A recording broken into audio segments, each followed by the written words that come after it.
The last eviction notice was still warm from the printer when the bell above my cafe door rang, and I heard the sound that always meant trouble: polished shoes on old tile, measured steps, like someone walking into a bank they already owned. I was standing behind the counter with a cardboard box half packed, my hands smelling like espresso grounds and lemon cleaner, my shoulders heavy from pretending I wasn't grieving, and when I looked up, I saw two men framed by the late afternoon light. One was young, crisp in a navy suit, holding a slim briefcase like it mattered. The other was older, gray at the temples, with the calm face of someone who had spoken in courtrooms more than he'd spoken at dinner tables. Between them was a third figure, just inside the doorway, hesitating as if the air inside my cafe might reject him. He wore a plain jacket, clean but worn at the cuffs, and he stood there like he didn't expect to be welcomed anywhere, not even now, not even after 26 years. The older man approached first, eyes flicking over the "Closing for Good" sign on the window, the dust-marked tables, the chalkboard menu I'd erased for the last time and never rewrote. He didn't smile, but he wasn't unkind either. He placed a folder on my counter with the care of someone setting down something fragile. Then he said my name in a voice that made it sound like a case number. "Ms. Kovalchuk," he said, as if we'd met, as if I hadn't spent the last month begging lenders and bargaining with grief, as if the last 26 years hadn't been a slow lesson in how kindness could be punished by the very people who shared your blood. "I'm here on behalf of my client," he added, and he nodded, just slightly, toward the man by the door, the one whose posture belonged to someone who had learned to take up as little space as possible. I didn't answer right away because, for a moment, I thought I was hallucinating. I thought the stress had finally snapped something in me, because the man by the door had a face that wasn't the same, not exactly, but the bones of it were familiar. The eyes were familiar. The way he looked at the floor first, then at me, then away again, like he didn't trust what he wanted. And when he finally met my gaze, something in my chest tightened with a recognition that didn't feel like memory so much as a bruise being pressed. "Luca?" I heard myself say, and the name came out thin, like it had been stored too long and was surprised to be used. "Luca Petrenko," I added, because it felt impossible that the boy I'd fed in 2000 could be standing in front of me in 2026 with a lawyer on the day my business was closing. The younger man in the suit cleared his throat, professional, impatient with emotion. The older lawyer didn't move, didn't rush me. He simply opened the folder and slid a single document toward me. "We're not here to intimidate you," he said, which is exactly what someone says when they're about to change your life. "We're here because something was done to you, and my client believes he owes you a debt that can finally be paid." He let that hang there, and then he added, almost as an afterthought, "But there is also a legal matter we need to address, involving your sister." My sister. That word landed like a stone in my stomach, because even after all these years, it could still do that. Even after the fights, the quiet punishments, the way she'd smiled through her cruelty and called it family. Even after the paperwork and the polite betrayals and the kind of favoritism that doesn't bruise the skin but breaks the spirit. I stared at the document without touching it, and the older lawyer watched me the way a doctor watches a patient before delivering a diagnosis. Luca shifted his weight by the door, and when he spoke, his voice wasn't a courtroom voice. It was simple, careful, like he'd practiced saying this without shaking. "I'm sorry," he said, and the apology wasn't for what he was about to do. It was for what had been done to me while he was gone. I should tell you I wasn't always someone people brought lawyers to see. In 2000, I was just the quiet girl in my family, the one who worked hard and kept her head down and never demanded anything that might make the room uncomfortable. My sister, Helena, was the opposite. Bright, loud, effortlessly adored. She could break a plate and people would laugh. I could set the table perfectly and be told I missed a spot. When our grandmother passed, I expected grief. What I didn't expect was a war. Helena took charge of everything before the funeral flowers wilted, standing in the hallway of grandmother's apartment with keys in her hand like she'd inherited more than furniture. She told me, with that sugary voice she used when she wanted people to think she was being kind, that I didn't need to worry about paperwork. "I'll handle it," she said. "You get emotional, and it clouds your judgment." Then she smiled like she'd given me a compliment. The café came later, after I stopped trying to convince my family I was worth treating well.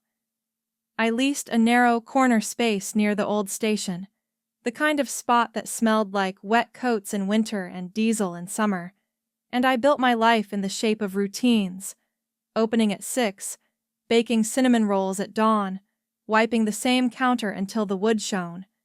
People called it modest. People called it cute. They called me lucky, as if luck was the thing that kept the lights on. I didn't correct them. Being underestimated has a strange benefit. People don't see you coming, and they don't notice what you notice. That winter in 2000 was bitter, the kind that turned breath into smoke and made the streets feel like they were made of glass. One night, close to closing, I saw 2 boys outside my window. They weren't old, maybe 14 or 15, thin enough that their jackets looked like they belonged to someone else. They hovered at the edge of the light from my sign, watching the warmth like it was a luxury item. I should admit something that doesn't make me noble, only honest. I hesitated. Not because I didn't care, but because kindness has consequences, and by then, I already knew that. But then, one of them, Luca, looked up, and his eyes weren't begging. They were measuring, like he was deciding whether hope was safe. That expression broke my hesitation, the way a quiet sob breaks a room. I opened the door and told them to come in. I didn't make a speech. I didn't ask questions that would make them feel like criminals for being hungry. I put bowls of soup in front of them, thick and hot, and bread that I'd planned to take home. They ate fast at first, then slower, like their bodies didn't trust the food to stay. I let them eat until their shoulders dropped and their hands stopped shaking. When the younger one fell asleep at the table, Luca tried to wake him, embarrassed, whispering apologies. I told him to let the boy sleep. Then I did the thing that would echo across decades. I locked the front door, flipped the sign, and told them they could sleep in the booth by the window as long as they were gone before dawn. They slept like the world couldn't hurt them for a few hours. I watched them while I cleaned. I told myself it was just one night. I told myself I was being practical. But it became more than one night. It became a pattern, quiet and unspoken. Soup, bread, a booth, and the dignity of not being treated like a problem. Luca never stole. He never asked for more than I offered. But he watched everything, where I kept the cash box, how I counted receipts, which customers tipped, which ones pretended they didn't see him. Even then, he had the eyes of someone who would remember details that mattered. And that, right there, is where the story truly began. Long before eviction notices, long before lawyers, long before my sister's careful, smiling cruelty finally ran out of road. Because the day I fed a homeless boy and let him sleep in my cafe, I didn't just make a kind choice. I set something in motion that would take 26 years to return to me, carrying a folder, a witness, and a truth my family thought they'd buried. But I'm getting ahead of myself. Because before Luca could come back with a lawyer, before my sister could be exposed for what she'd done, I have to tell you what Helena did when she realized I had built something she could take, and how the slow collapse of my business was never really about money at all. After the men left that afternoon, after Luca's eyes lingered on me like he wanted to say more, but didn't, I locked the cafe door and sat alone behind the counter, the eviction notice folded and unfolded until the paper softened. I didn't open the lawyer's folder yet. I wasn't afraid of what it contained. I was afraid of how neatly it would fit into a lifetime of being told I misunderstood, overreacted, imagined things that were inconvenient for other people. Outside, the street kept moving. People hurried past the window with bags and phones and futures that didn't depend on whether a landlord decided to wait another week. Inside, the smell of old coffee and dust settled into the walls, and I realized something that should have been obvious sooner. My cafe wasn't just failing, it was being pushed. The signs had been there for years, small enough to dismiss if you didn't want trouble. Rent increases that arrived early, inspections that found problems no one else had ever noticed, a supplier who suddenly lost my standing discount. Every time I tried to trace it back, the trail dissolved into polite shrugs and apologies that sounded practiced. When I called the city about a zoning issue I'd never had before, the clerk mentioned, almost casually, that a complaint had been filed repeatedly under the same name, a name I recognized. Helena. My sister had always liked to be involved. She liked to be helpful in ways that put her at the center of things, hands clean, intentions spotless. "I'm just worried about safety," she'd told me once, over coffee she didn't pay for. "Your place is old. Someone could get hurt. That would be terrible for you." She'd said it like a warning and a favor at the same time. I confronted her the week the first eviction notice arrived. I drove to her house, a bright, renovated place, with a gate that opened automatically, as if effort itself had been engineered out of her life, and I waited until she finished a phone call before speaking. I told her what was happening. I asked her directly if she knew anything about the complaints, the pressure, the sudden interest in my lease. She laughed, genuinely amused, like I'd accused her of hiding the moon. "You always think things are about you," she said, pouring herself a glass of water she didn't offer me. "Maybe your business just isn't viable anymore. Things change. You should know that." When I pressed her, she tilted her head, the way she did when she wanted to appear reasonable. "I did speak to the landlord once," she admitted. "I mentioned that the building could be worth more with different tenants, but that's just conversation. I can't believe you'd blame me for market forces." Market forces. That was Helena's favorite phrase. It sounded neutral. I left her house with my jaw clenched and my hands shaking. Not because she'd denied it, but because she hadn't bothered to hide her confidence. She'd overreached, just slightly, and the arrogance of it sat with me all the way home. That night, I couldn't sleep. I sat at my kitchen table with old files spread out like a second life I'd forgotten to examine.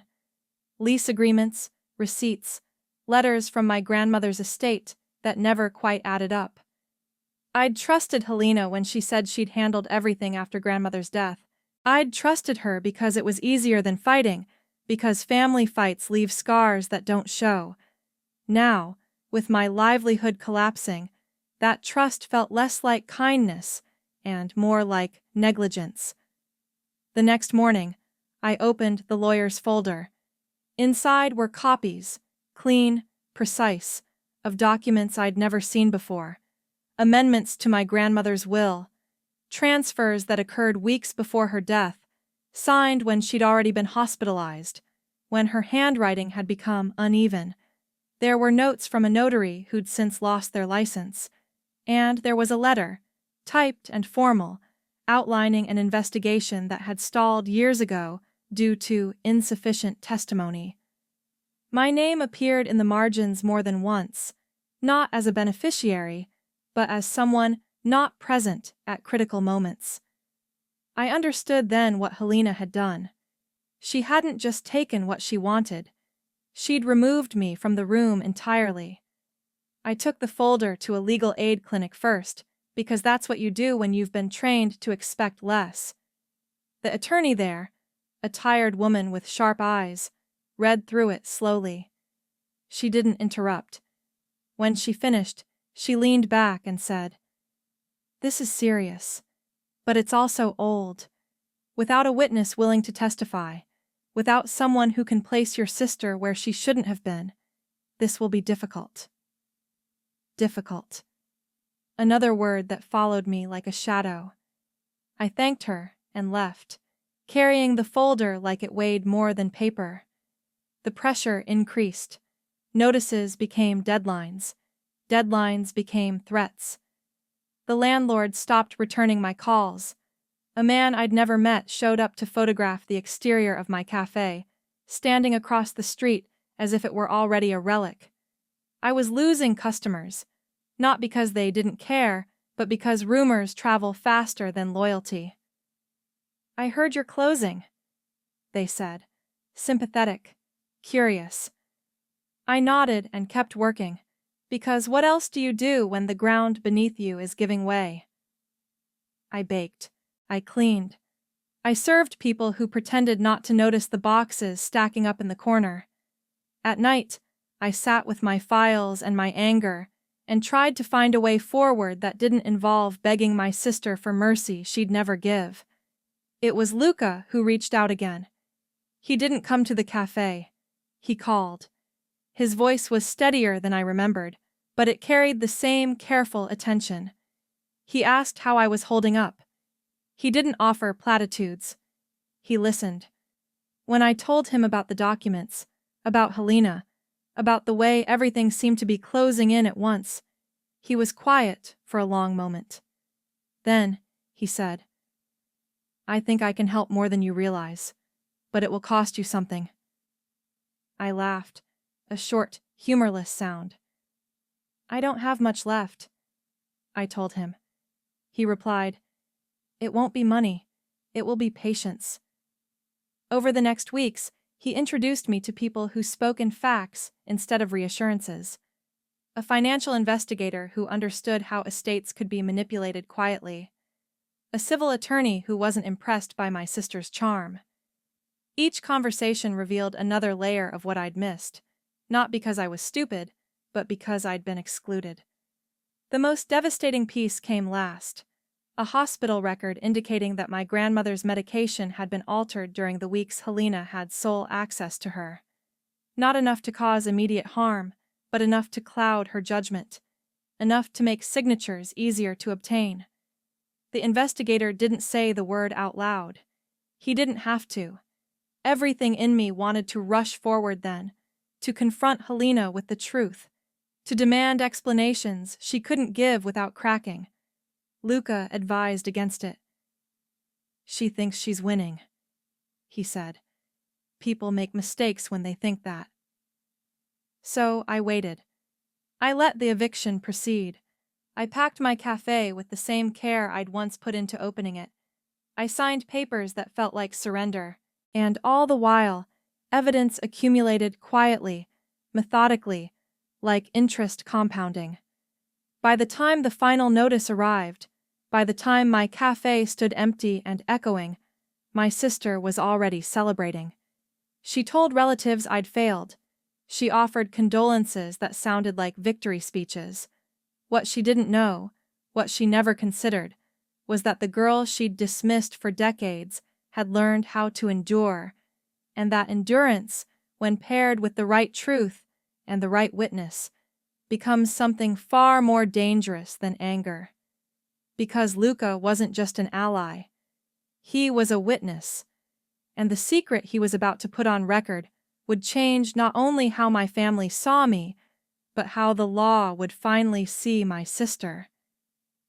The cafe closed on a gray Tuesday that smelled like rain and endings, and I handed the keys to a man who didn't know the difference between a place and a profit margin. He shook my hand like this was a transaction that would be forgotten by dinner. I stood on the sidewalk afterward, with my coat buttoned wrong, and my phone buzzing with messages I didn't answer, because grief is easier to manage when it's quiet.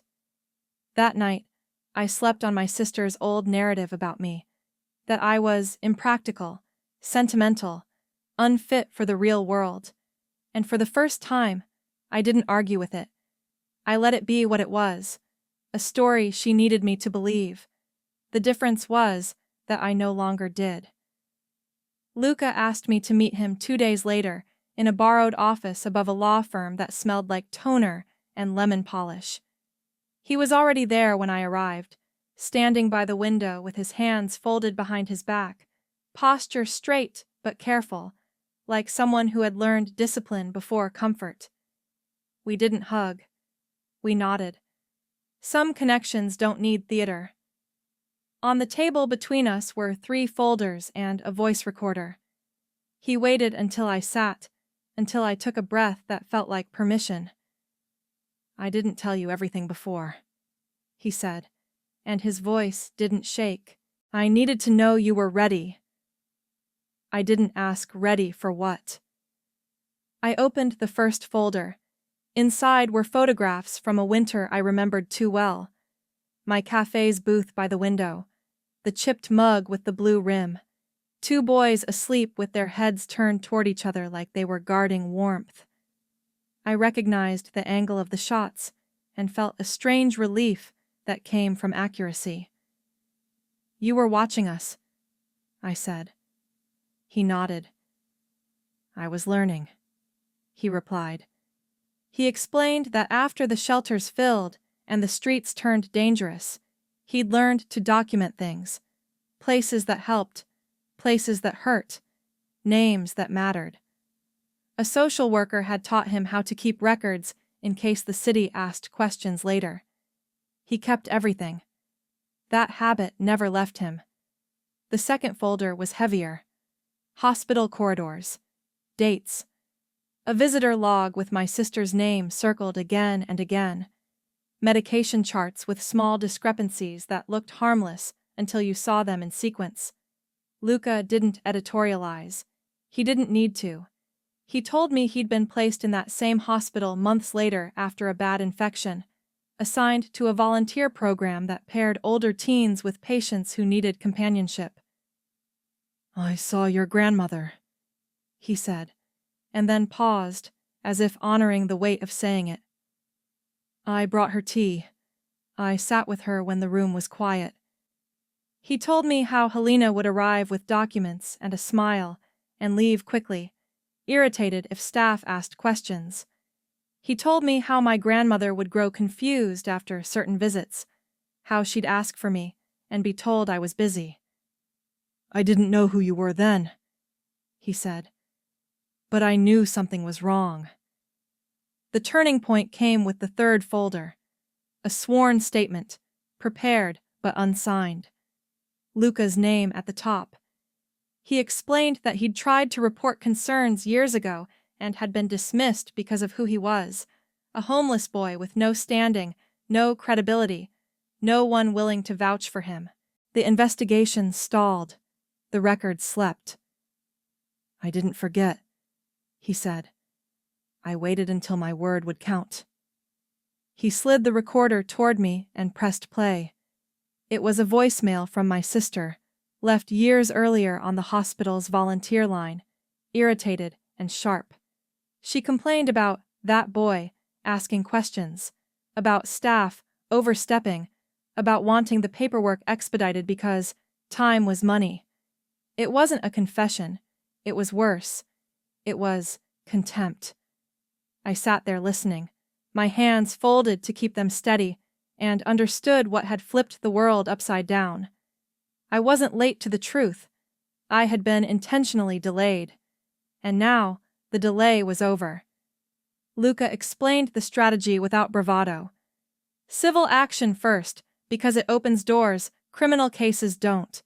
Subpoenas compel memory. Paperwork brings witnesses out of hiding. She will underestimate you, he said, not unkindly. She already has. He asked if I was willing to proceed, knowing it would cost time, privacy, and the comfort of being unseen. I thought about my cafe, about the nights I'd stayed late so two boys could sleep without fear. Yes, I said. I've been paying that cost my whole life. Loss followed quickly, because it always does when you stop agreeing to be small. My sister called, furious, then wounded, then sweet. She offered money. She offered reconciliation. She offered to help me get back on my feet if I would just stop. Relatives stopped inviting me to gatherings. A cousin told me I was tearing the family apart, as if truth were a crowbar. The landlord sent a final notice about fees I no longer owed, but would have to contest anyway. I moved into a smaller apartment and sold things I'd thought were permanent.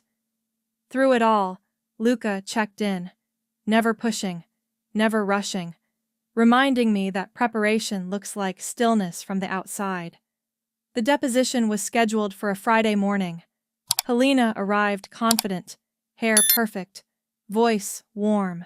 She greeted me like an old friend, kissed my cheek as if cameras were rolling. I said nothing. The questions began simple and stayed there longer than she liked. Dates, times, signatures. Her answers were smooth until they weren't, until a document appeared she'd never seen, until the visitor log contradicted her timeline, until Luca was introduced as a witness. I watched her face change, not dramatically, not all at once, but enough. Arrogance thinned, irritation leaked through. When the voicemail was played, she laughed, a small sound, and said it was taken out of context. The attorney nodded and asked her to explain the context. Silence has a way of expanding when there's nowhere left to stand. Afterward, in the hallway, she cornered me and spoke low and fast. "You always needed help," she hissed. "This is you proving it." I looked at her and felt something unexpected, relief, because that sentence told me everything I needed to know. She still thought this was about dependency. She still thought the boy from my cafe was a favor I'd cashed in. She hadn't understood the discovery at all, that dignity, once recognized, compounds. The filing went through the following week. A civil claim for undue influence, requests for records, names surfaced. The hospital reopened its review. The notary's history came under scrutiny. Nothing exploded. That's not how real consequences arrive. They accumulate. They narrow options. They force choices. By the time Helena realized the ground had shifted, she was already standing in a place where her charm didn't translate. Luca and I walked afterward, not celebratory, just steady. He told me he'd built a life that made sense to him, education paid for in increments, work that valued accuracy, a belief that systems can be bent if you know where to apply pressure. "You taught me that," he said, and I corrected him gently. "No," I replied. "You taught yourself. I just opened a door." He smiled at that, and for the first time, I saw not the boy who slept in my booth, but the man who had carried a memory until it could bear weight. The losses continued, but they were cleaner now. I wasn't guessing. I wasn't pleading. I was preparing for the moment my sister would overreach again, because she always did when she felt cornered. And she would. The law is patient, but arrogance is not. When the hearing date was set and the evidence indexed, when the witness list grew longer than she expected, I understood that the greatest challenge wasn't coming from her. It was coming from me, from the choice to stay calm when everything in me wanted to shout. That choice, that restraint, would be the decisive move. Because facts don't need volume, they need room. And I had finally made enough space for the truth to walk in and take its seat. The hearing was scheduled for early morning, the kind of hour meant to discourage spectators, and I arrived before the doors opened because waiting at home felt worse than waiting on a hard bench. The courthouse smelled like paper and old air, and the security guard nodded at me with the bored kindness reserved for people who look like they belong to the furniture. I sat with my hands folded around a coffee I didn't drink and watched my sister arrive 10 minutes later, wrapped in confidence like a tailored coat. She didn't look at me at first.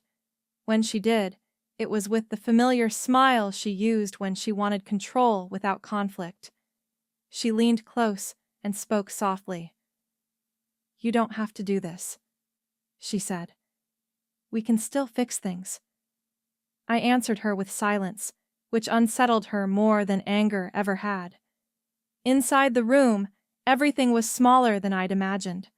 No grand speeches, no dramatic lighting, just a long table, a judge with tired eyes, and stacks of documents that had taken decades to gather.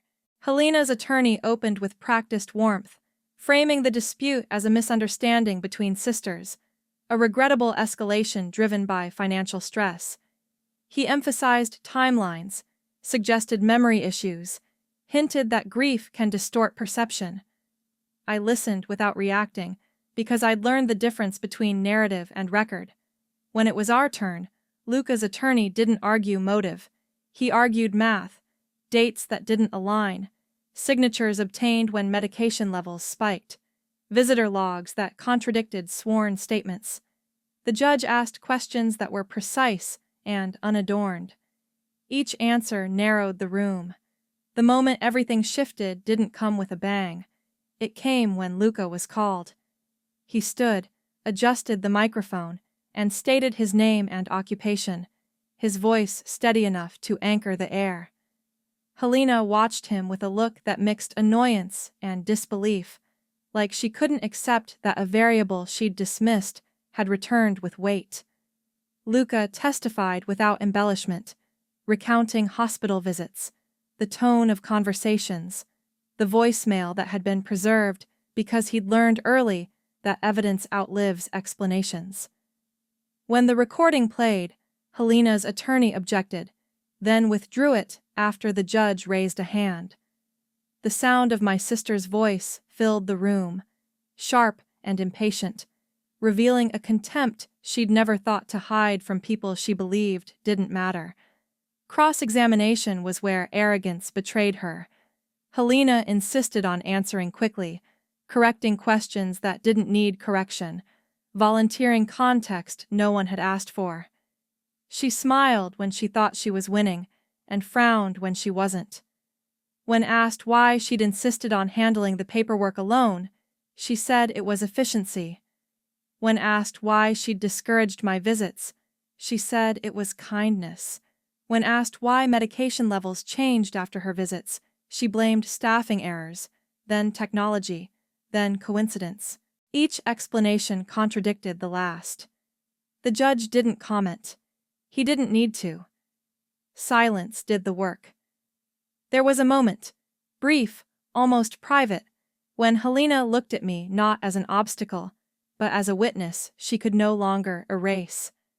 Her eyes narrowed, then softened, and she tried something new. "You always needed help," she said, turning toward me as if addressing a jury. "I was protecting her. She gets overwhelmed." I felt the familiar tug of that old role, the one where I was smaller so she could be larger. I breathed through it and said nothing.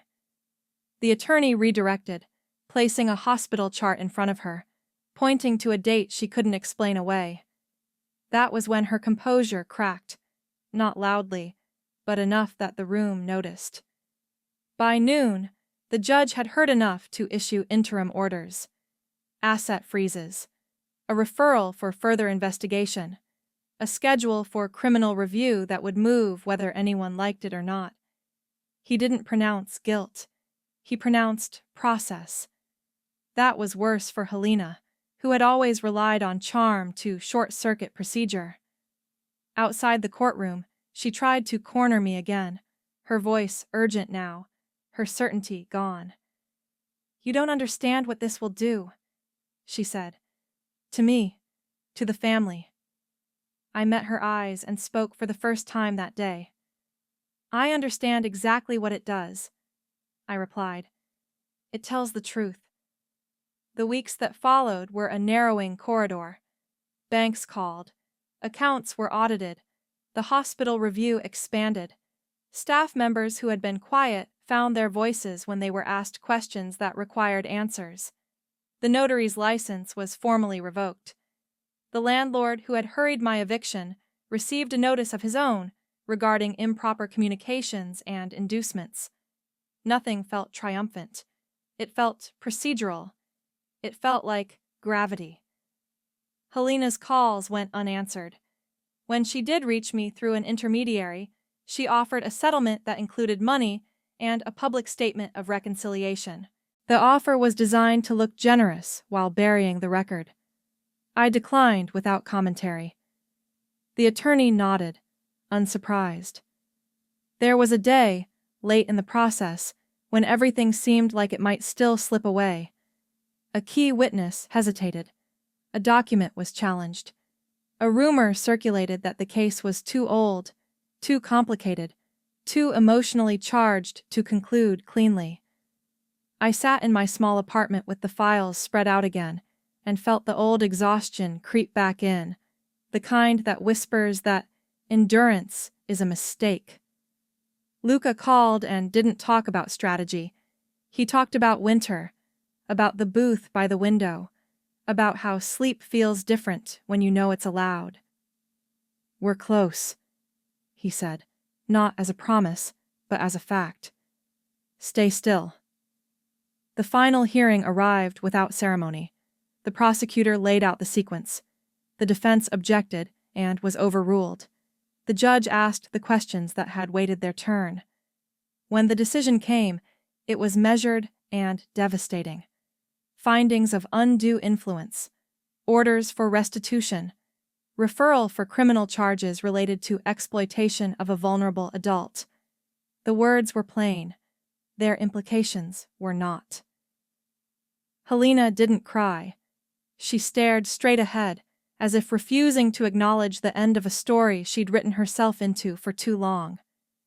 When she was escorted out, her shoulders squared in habit, I felt something unclench in my chest that I hadn't known was still tight.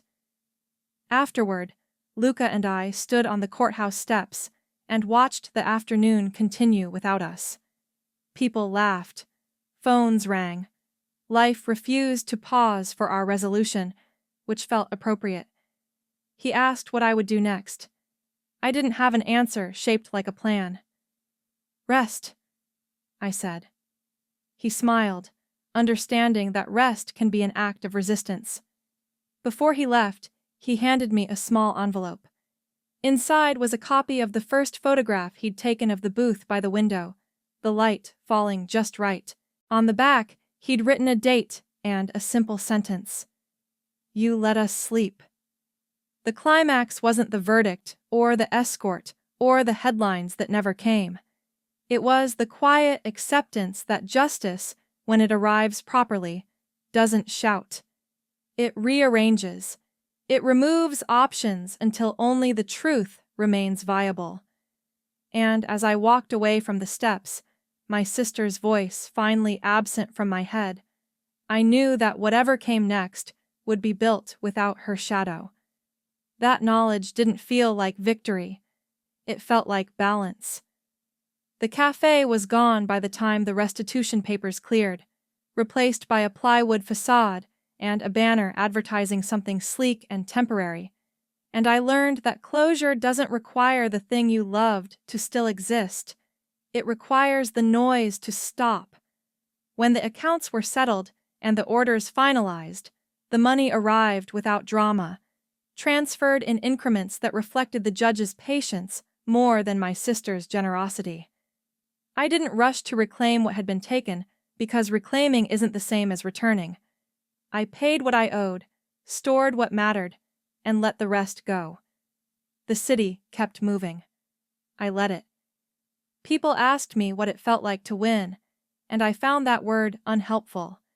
Winning suggests an opponent who agrees to the rules.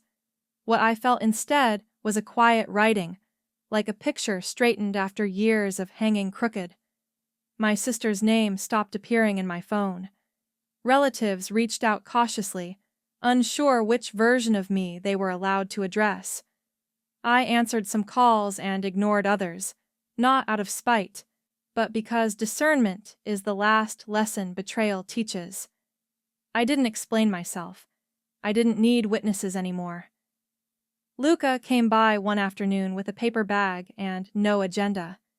We sat on the floor of my apartment, backs against the couch, eating sandwiches wrapped in wax paper. He told me about his work, about how systems resist change until someone insists gently but relentlessly. I told him about the nights after closing, how the silence had felt loud until it didn't.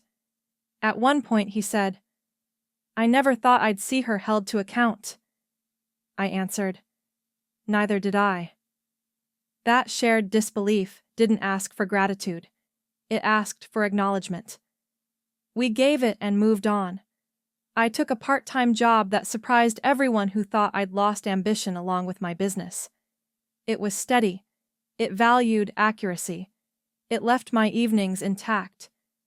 In the mornings, I walked a longer route, passing the old station where the winter had once sharpened the air into something dangerous. The benches were still cold. The signs had changed. I didn't romanticize it. I remembered it. Memory is different when it isn't trying to protect you from itself. There was an invitation I declined without opening. There was a settlement addendum I signed without ceremony. There was a rumor that my sister planned to appeal, then another that she'd accepted a plea. I didn't follow the updates closely. Justice had done its rearranging. What remained was my responsibility to live in the space it made. On the day the last document was filed, I took the photograph Luca had given me, the booth by the window, and placed it in a frame.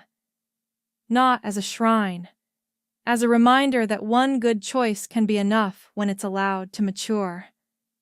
Months later, I stood outside a small cafe on a different corner. The sign still new, the windows clean. I didn't go in right away. I watched the way people approached, hesitant, hopeful, distracted. I listened to the bell when the door opened. It rang the same way. Inside, a barista laughed. Someone spilled sugar. Ordinary sounds. I stepped in and ordered coffee. I paid. I thanked them.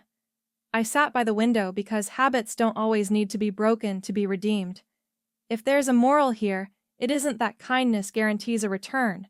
It doesn't. It's that kindness creates records you don't know you're keeping, of who you are under pressure, of who notices, of who learns. I fed boys because they were hungry. I let them sleep because the night was cruel.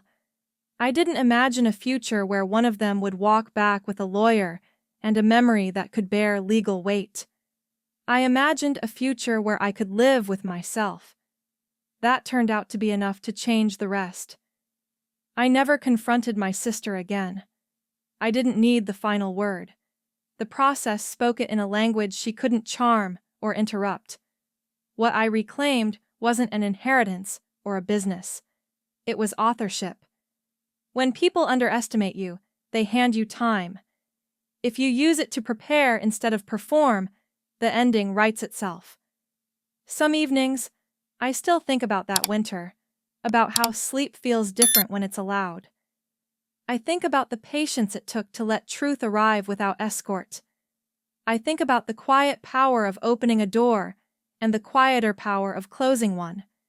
And when I lock up at night, wherever I am now, I do it without fear that someone else is waiting to take what I've built. Because what I've built isn't a place or a name or a story I have to defend. It's a life that fits.